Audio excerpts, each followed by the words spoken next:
जय श्री राम। रामायण क्विज के 5वें संस्करण में आपका बहुत बहुत स्वागत है। हम प्रतिदिन अतिथि मानस प्रेमियों द्वारा मास पारायण की संक्षिप्त व्याख्या प्रस्तुत करेंगे। तो आइए सुनते हैं आज के आमंत्रित अतिथि द्वारा मास पारायण का सार। सादा साई राम। न्यामा दर्पण के द्वारा आयोजित मास पारायण की व्याख्या में आज तीसरे मास पारायण की व्याख्या मैं संक्षिप्त में यहाँ पर प्रस्तुत कर रहा हूँ। एक बार त्रेता युग में शंकर जी भगवान राम की कथा सुनने के लिए कुंभज ऋषि के आश्रम में जाते हैं। उनके साथ में सती जी भी रहती हैं और वहाँ जाकर के बड़े प्रेम के साथ में कुंभज ऋषि उनका सम्मान करते हैं और उनको राम कथा का आस्वादन करवाते हैं। जब वो कैलाश को राम कथा सुनने के बाद में जब वो कैलाश को लौटने लगते हैं तो सती जी भी उनके साथ में रहती हैं। उसी समय भगवान शंकर जी को ये मालूम पड़ता है कि भगवान श्री राम है, उन्होंने नर रूप में अवतार लिया हुआ है, क्योंकि राक्षसों का बहुत ज्यादा अत्याचार बढ़ गया था। उनका विनाश करने के लिए और साधु संतों की रक्षा करने के लिए उनका अवतार लेना पड़ा है। वो चाह रहे थे, क्योंकि भगवान राम उनके इष्ट हैं, इसलिए वो चाह रहे थे कि किसी तरीके से उनके भगवान के मुझे दर्शन हो जाए। नरलीला में उसी समय रावण जो है वन में जब उनको पिताजी के द्वारा उनके पिता रामचंद्र जी के पिता के द्वारा जब उनको वनवास मिला तो वनवास में वो सीता भाई लक्ष्मण और सीता जी के साथ में चल रहे थे। तो रावण ने उसी समय सीता जी का हरण कर लिया है और राम लक्ष्मण उनको खोजते हुए वन वन भटक रहे हैं। उसी समय जब उसी मार्ग के ऊपर भगवान शंकर जी क्या देखते हैं कि राम लक्ष्मण जी वहां जा रहे हैं, तो उन्होंने जय सच्चिदानंद कह करके उनका स्वागत किया। यह देख करके सती के मन में एकदम से बड़ा आश्चर्य हुआ कि देखो तो ये राजा के लड़के हैं को ये भगवान जो साक्षात देवों के देव महादेव हैं उनको प्रणाम कर रहे हैं। ये बात उनको बिल्कुल नहीं जची और उन्होंने पूछा, उनसे जानना चाहा कि कौन है। तो उन्होंने कहा कि साक्षात मेरे इष्ट देव हैं, इन्होंने केवल नर लीला करने के लिए राक्षसों का नाश करने के लिए अवतार लिया है, लेकिन इससे वो किसी तरह से संतुष्ट नहीं हुई और इस तरह से वो शंकर जी कहना पड़ा कि तुम जाकर के उनकी परीक्षा ले लो। अब परीक्षा लेने के बाद किस तरह से लेंगे, तो उन्होंने सोचा, सती ने सोचा कि मैं क्यों न सीता जी का रूप धारण कर लूं और जब वो यदि होंगे नर होंगे तो जरूर भ्रमित हो जाएंगे और अन्यथा वो मेरे को पहचान जाएंगे। रामचंद्र जी तुरंत पहचान कर रास्ते में देखा कि अरे ये तो माता पार्वती सीता सती जी हैं और इस तरह से क्यों बैठी हुई हैं, अकेली वन वन घूम रही हैं। तो उन्होंने पूछा कि हे माता, आप इस तरह से अकेले क्यों भटक रही हैं, शंकर जी कहाँ हैं। तब उनको एकदम ऐसा लगा कि मैंने बहुत बड़ी गलती की है और वो आगे जाने लगी, कैलाश की तरफ जाने लगी, आगे बढ़ने लगी। तभी भगवान ने अपनी कुछ माया उनको दिखाई। वो जहाँ पर भी देखती थी वहाँ राम लक्ष्मण सीता तीनों उनको दिखे और जब उनको आश्चर्य का ठिकाना नहीं रहा तो वो आंख बंद करके बैठ गई और तब उन्होंने आंख खोली तो वहाँ पर कोई उनको कुछ नहीं दिखा। अब ये आके कैलाश को आ जाते हैं और शंकर जी ने देखा कि इन्हें मेरे सती जी ने सीता जी का रूप धारण किया है, तो उनके मन में बड़ा क्षोभ उत्पन्न हो गया। वो कहने लगे देखो मेरे इष्ट देव हैं, सती मेरी माँ के समान है, मेरी आराध्या है और उनका रूप धारण करने से इस शरीर से अब उनके साथ में किसी तरह से मेरा संबंध सती जी के साथ में नहीं होगा और उन्होंने संकल्प ले लिया। और इस कारण से जब आकाशवाणी होती है तभी मालूम पड़ता है सती जी को कि शंकर जी ने कोई प्रण किया है। पूछती हैं कौन सा प्रण किया स्वामी, पर वो नहीं बताते हैं और जाकर के समाधि में बैठ जाते हैं।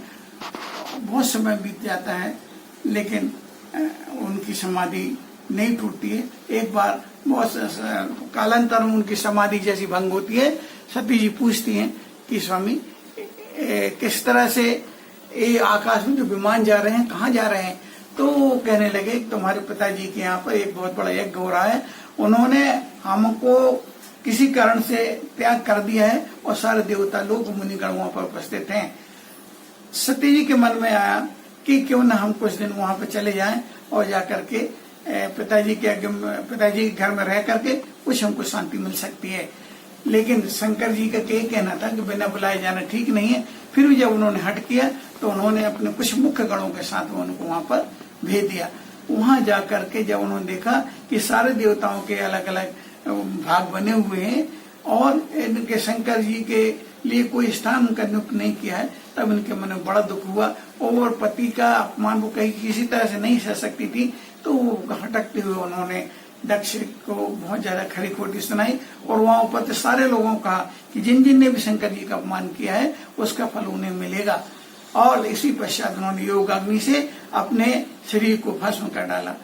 तब वहां के जो गण उपस्थित थे उन्होंने यज्ञ का विध्वंस किया और ये समाचार जब शंकर जी को मालूम पड़ा तो शंकर जी ने वीरभद्र जी को भेज दिया, उनके जो मुख्य गण थे, और उन्होंने जाके यज्ञ को पूरा तहस नहस कर डाला। अब शंकर जी जब सती जी ने जब भस्म हुई थी उसके पहले उन्होंने हमेशा ये कहा था कि हे शिव शंकर जी, जब मेरा जन्म जहां पर भी हो आपके चरणों में मेरा अनुराग हमेशा बना रहे। और इस तरह से उन्होंने अगला जन्म हिमाचल पर्वत के यहाँ पार्वती रूप में लिया और जब पार्वती के रूप में जो पैदा हुई तो हिमालय पर्वत के ऊपर सारी समृद्धि छा गई, हरे भरे वृक्ष हो गए, सब कुछ अच्छा होने लगा। धीरे धीरे बड़ी होती हैं। उसी समय नारद जी वहां पर घूमते हुए आते हैं और नारद जी बहुत पहुंचते संवाददाता अपना आज की भाषा में कह सकते हैं, तो पहुंचते हैं तो हिमाचल उनको घर में बैठालते हैं और उनका भविष्य पूछते हैं। उस लड़के पार्वती जी को उनके सामने करके पार्वती जी के बारे में सब कुछ तो अच्छा बताया उन्होंने, लेकिन एक ही बात उन्होंने कहा कि इनको जो पति मिलेगा वो वास्तव में कोई ग्रस्त नहीं है, उसके माँ बाप भी नहीं है, नगन अमंगल भेष है उसका, पर यदि ये सारे गुण शंकर जी मौजूद हैं, यदि तुम्हारी बच्ची उनकी तपस्या करे तो संभव है शंकर जी इनको मिल जाए। और हमें तो ऐसा लगता है, नारद जी बोले कि ये शंकर जी के लिए ही पैदा हुई है और शंकर जी से ही इनका विवाह होगा। पिताजी को ये बात कही और ये बात उन्होंने गांठ बांध ली कौन ने, पार्वती जी ने, कि मैं तो किसी तरह से तपस्या करके शंकर जी को ही प्राप्त करूंगी। और वो तपस्या करने के लिए चली गई हैं। बहुत कठोर तपस्या की उन्होंने और ऐसी तपस्या देख करके उसी समय शंकर जी के पास में सप्तऋषि आते हैं। सप्तऋषि से भगवान कहते हैं कि हे ऋषियों, जाकर के उनके प्रेम की परीक्षा लो। वो जाकर के सती जी के पास में आते हैं और उनको तपस्या में लीन देखते हुए कहते हैं कि हे सती, इस तरह से तुम जो घोर तपस्या कर रही हो तो ऐसे लोग कर रहे, तुम उससे अच्छा पर तो हमारे पास में है जो विष्णु के रूप में जो थे वो सारे गुण संपन्न है।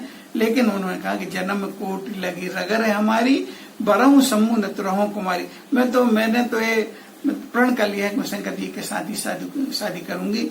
और इसलिए सप्तऋषि प्रसन्न होकर के उनकी बात के समझ करके वो वहां से आ गए और उन्होंने साथ शंकर जी से बताई। और शंकर और यहाँ पर पार्वती जी को उनके पिता ने तब के पास में वो वापस चली जाती हैं। अब यहाँ पर उनकी शादी की प्रक्रिया शुरू होती है कि वहां पर ब्रह्मा जी के पास में पत्रिका भेजते हैं और ब्रह्मा जी एक लगन शोध करके शंकर जी को विवाह निश्चित कर देते हैं। विवाह के समय पे वो वहां पर वो सारे देवता लोग सब लोग अच्छे से उनकी शादी संपन्न होती है। क्यों वो शादी देवता लोग थोड़े चिंतित इसलिए भी थे कि उसी समय एक तारक नाम का राक्षस पैदा हो गया था। वो तारक बहुत बलशाली था, वो बड़ा क्रूर भी था वो, और उसने सब लोकपाल को यहाँ तक सबसे को जीत लिया था और बड़ा अनाचार और अत्याचारी था। वो अनाचारी अत्याचारी था, तो उसका वध करने के लिए, उसको संहार करने के लिए एक साथ थी कि शंकर जी का कोई लड़का हो। अब शंकर जी तो सब कुछ छोड़ के समाधि में बैठे थे। अब जब उनकी शादी हो गई तो सबने देवता ने प्रार्थना की, शंकर जी की शादी करवाई और तब जाके वो कालांतर में कार्तिकेय जी का उत्पन्न होते हैं। वो बड़े होकर के उस राक्षस का वध करते हैं और इस तरह से ये लीला का संवरण इस तरह से यहाँ पर होता है। एक बार आप सभी आयोजकों को मैं हृदय से धन्यवाद देता हूँ और जय श्री राम।